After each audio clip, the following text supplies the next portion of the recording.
Hey guys, welcome to the review and results show for the January 9, 2023 edition of AEW Dark Elevation. My name's Dan, and for those of you who don't know, I review each and every AEW show. That's everything from this show right here to all of their pay-per-views going forward. So if you miss a show and you want a quick recap, or you watch everything and you want a place to talk all things AEW, you can do so right here. So please, before we get into this review, go right below this video, click that like button, the subscribe button, and notification bell, because not only does that let you see all the reviews that I do, but also helps others to find my channel. Without any further ado, let's get into the review. This show opens up with the Embassy's Brian Cage taking on Schaff, and I'm always very happy to see Brian Cage on my screen. He deserves it. He's very good. I'm a huge fan of his, and the crowd seemed to be in him as well. They were pretty much in everything, weren't they? Everything from all that was on Dynamite to everything that was recorded during Dynamite. Really happy to see that they were absolutely starved for wrestling, and they got a whole lot of it, it looks like, that night. This match was good, though. Lots of near falls. You had Brian Cage being super athletic, as he always is. He even let into some of his heat while posing in the ring. You got those muscles, might as well show them off, right? And show them off in the most heel way possible. Great match to start the show, though, but Brian ultimately gets the win with the drill claw.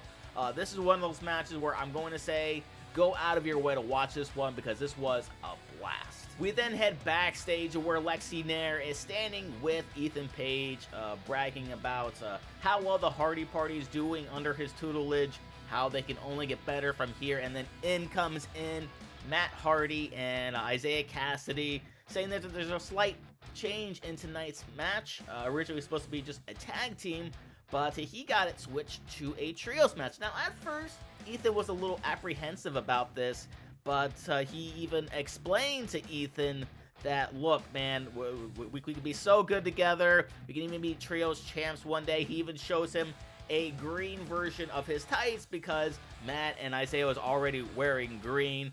And Ethan was just so ecstatic by this and just everything that just transpired here. And he even went as far as to saying about his tights that he, quote, bedazzled my ass. And if you see Lexi Nair's face, oh my god, she's trying so hard just not to laugh here. The delivery of that line and their reaction was just perfect. Again, if you didn't see it, go back and watch her face. She's trying so hard not to laugh. She almost like bites a hole through her lip that she's trying so freaking hard. Another home run segment for this feud. Really excited to see where this goes, and we will talk about this feud a little bit more later on in this review. Back in the ring, we had the Bollywood boys taking on the Kingdom, and it's always fun to see the Bollywood boys on AEW television. They're so great, and honestly, with the tag team division being the way that it is, and you have the ROH TV deal whenever that's coming, I think you should definitely sign these guys. You can insert them in just about any sort of program, and it would work. And besides, the crowd is already well on their side, so there's not really too much you really have to do there. Anyway, as far as this match is concerned, it's hard not to love it, considering how much I love everybody involved in this match, and that includes the Kingdom. You have Maria being gorgeous as ever, and finding all the right times to get involved in every match. Matt and Mike work so damn well together, and by themselves as well. Mike Bennett, we saw how great he did against Darby Allin on Rampage. Well, that was a lot of fun, and I can say from personal experience how good they are, because I saw them live for a few Impact tapings. They know what they're doing, and I feel like sometime in 2023, maybe themselves can get an ROH tag title shot, or even one of them maybe can get a singles push. They're both just that damn good. Anyway, this match was pretty good. Had a great back and forth with the Bollywood boys fighting from behind, but did not pick up the win with the Kingdom hitting their finisher. And since going into the finisher, Matt said thy kingdom come. I'm assuming that's what they're calling it, but it was a bit of an assisted pile driver. So yeah, it will be interesting to see what the Kingdom do going into 2023 here. We then go backstage again, where Lexi this time is standing with Claudio Castagnoli as he's talking up his opponent Josh Woods. saying that he's the best mat wrestler in all of AEW. That is a huge compliment coming from him. He did a wonderful job, even putting himself over by calling himself the final boss, and also calling himself the Bar, and showing like where he is as opposed to everybody else. That's a nice little callback there from his tag team with Sheamus back in WWE. He even threw some extra languages in there, which I also appreciate, because I'm always impressed by anybody who can speak more than one language. Perfect promo, another great segment. Back in the ring again, and this time it is Peter Avalon, Ryan Nemeth, and Ari Daivari versus the House of Black. And I gotta say, the House of Black was already really, really cool, but with the way the screens are sort of set up there, it really adds so much more to their entrance. It's also very interesting to see the House of Black being treated like baby faces here, considering they're fighting against 3 heels. It was not only because of the double teaming on Buddy, but you also had an incredible looking hot tag from Brody King.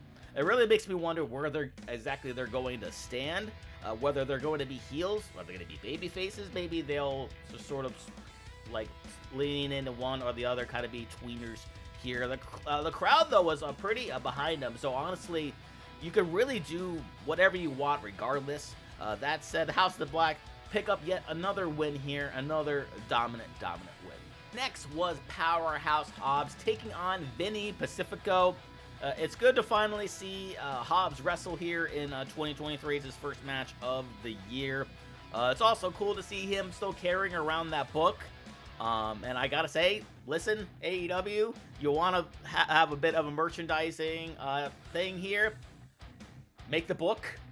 You can have whatever you want in the pages within the book, but I really want to buy it because I've been a part of the Book of Hobbs. I've been enjoying the Book of Hobbs since he started in AEW. I've been a big fan of his, especially when he originally turned heel on Cody and joined Team Taz. That was fantastic. Maybe we can see some sort of push for him in 2023. Maybe a TNT title. It seemed like that's what they were doing before, but they sort of pushed him away from that. Not really sure why. Anyway, this was a very effective squash match here. Hobbs got to do everything he wanted. Looks so impressive doing it. Of course he does, because he's Will Hobbs. And he ends up winning this with a catch spine buster. Nobody delivers them better than Powerhouse Hobbs. Please, and I mean please, put this on TV. The promos are great, but seeing him absolutely destroy people on television is what you really need to be doing with him. After that, it was Amira and Danika Della Rouge taking on Marina, Shafir, and Nyla Rose. One interesting thing to get into this was with their last match, Vicky, because she normally comes out with them, didn't come out with them last week. Came out with them here, but just stood on the ramp, didn't really care to get too much involved. Still not really sure what started this whole thing, but the more stories we can get on shows like Dark Elevation, the better. I think it would certainly help to improve the numbers and getting more people interested in the show. That said, though, this was another squash match. Not really too much to say here with Marina and Nyla both picking up the win here.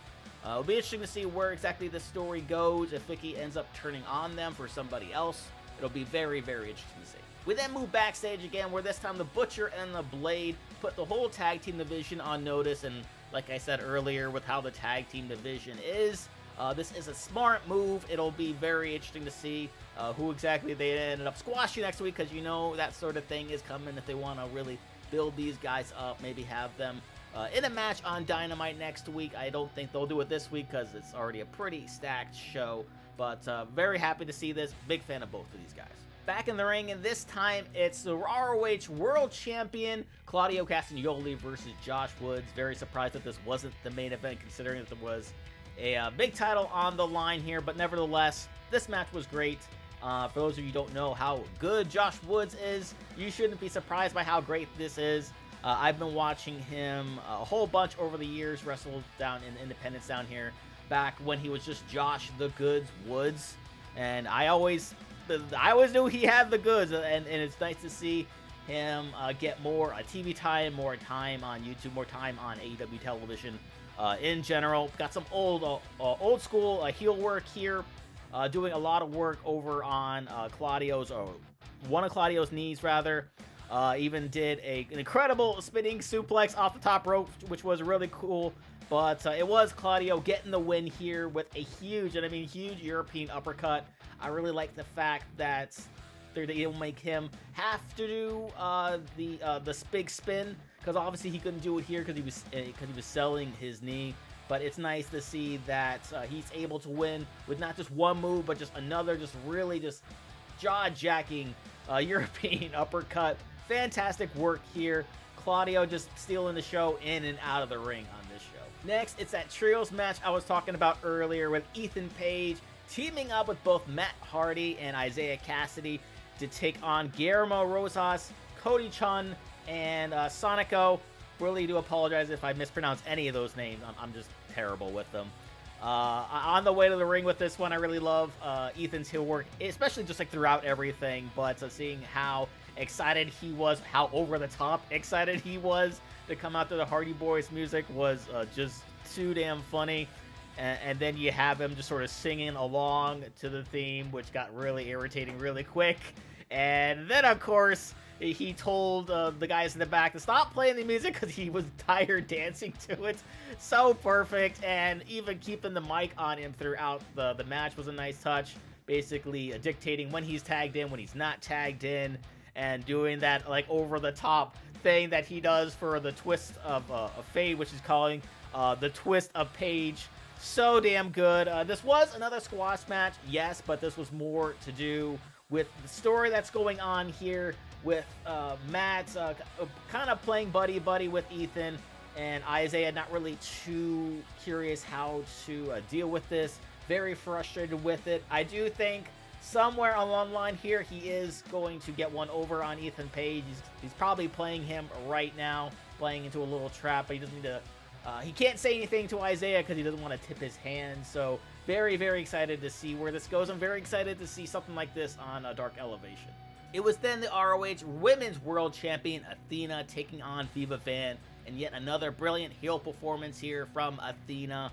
Everything she did was great. It wasn't even just what she was doing during the match. It was even before the match, when she's just walking up to the ring, toward taunting a kid to slap her hand, holding out this far enough away to where the kid can't even reach it. Brilliant mannerisms, how arrogant she acts in the ring, fantastic. And I also loved how a character like her can just simply win a match by being a badass. Too many times we see the heel cheat to win, so it's nice to have a bit of a change of pace here. I would like to see more heels do that in the future, because sometimes wrestlers just can beat up other good wrestlers. It's okay, and in this sense, other wrestlers can be just beaten down mercilessly, easy for me to say, by a badass like Athena. So then after this match, she beats down Viva Van with Marina for some reason coming out making the save, and looks like she wants to challenge Athena for the ROH Women's Championship. I don't know, it's heel versus heel, so it's going to be weird to get into the match, especially considering the crowd is already on Athena's side, and when you already have a crowd on her side, especially with the way she's been acting, she's not really quite the thing that you want to do here with putting her against Marina. You need a strong baby face with a lot of momentum, and I'm sure they're going to do that eventually, to where Athena will drop a title to somebody, maybe somebody like Willow. But an in-between feud, even here, you need to have somebody for the crowd to cheer for, and it cannot be your heel champion. Then we had Ricky Gibson and Eddie Pearl taking on another Eddie and Eddie Kingston and Ortiz. It was another good, solid match here. I always love seeing Eddie Kingston on my screen, whether it's on my computer screen or my TV screen. Everything he does is so real, makes sense. Easy example of that. Something simple as like doing a drop down in front of a guy, and instead of doing the whole leapfrog gimmick and everything else, he gets down, gives him a nice little headlock there, and then as soon as he wins the match, it's over, he's out, he's done, while Ortiz is sort of doing his little pose in the ring. I'm very curious to see if the issues continue to pursue with him and Ortiz and their feud against the House of Black. After that, it was Bandito going up against Christopher Daniels, and this was just another great match here. You have Daniels, who's such a perfect in-ring general. Great to see him leading a match, and then you have a guy like Bandito, who is just so acrobatic. That fantastic corkscrew moonsault that he did off the top rope, he added a few extra rotations on that. I think Paul White said it was like a 630 thing going on there. Also did a fantastic tribute to Eddie Guerrero with that frog splash, was nice to see. And he also had some strength that he did when he was doing a gorilla press slam. Almost looks like he was doing working out with his body, and then at one point let go with one arm and just sort of like threw him over with the other. It was just fantastic. And then towards the end of the match, though, Bandito ended up picking up the win with a bit of a variation on the go to sleep. Not really quite sure what he calls it, but Bandito is an absolute star in the making here. Really very excited to see what his ceiling is and what they plan to do for him this year. It's main event time as the Spanish Announce Project featuring Luther Serpentico along with Angelico versus the best friends Chuck and Trent along with Danhausen. And I gotta give a huge shout out to Luther here, coming down to the ring wearing an old school Seattle Mariners jersey. For those of you who don't know, I am a big time Seattle Mariners fan, so that was very cool to see. Luther and Serpentico got some offense in here, but ultimately, best friends win with strong 0. And just before that, you had Danhausen executing a very, very perfectly delivered dick punch. And that was AEW Dark Elevation. What do you guys think about it? Please let me know down in the comment section below. The show is absolutely stacked from top to bottom, but if there are things that you need to go out of your way to see, it's definitely that Brian Cage and Schaff match to open up the show, and anything that Claudio does in and outside the ring is just absolutely fantastic. So again, I do all things AEW reviews the day after the show, so noon Eastern time. So if you missed the show and you want a quick recap, or if you want a place to talk about it, you can do so right here. So please, before you go, please go right below this video, click that like button, the subscribe button, and the notification bell, because not only does that let you see all future reviews that I do, but it also helps others to find my channel. So thanks guys again for checking this out, and thank you guys for being all elite.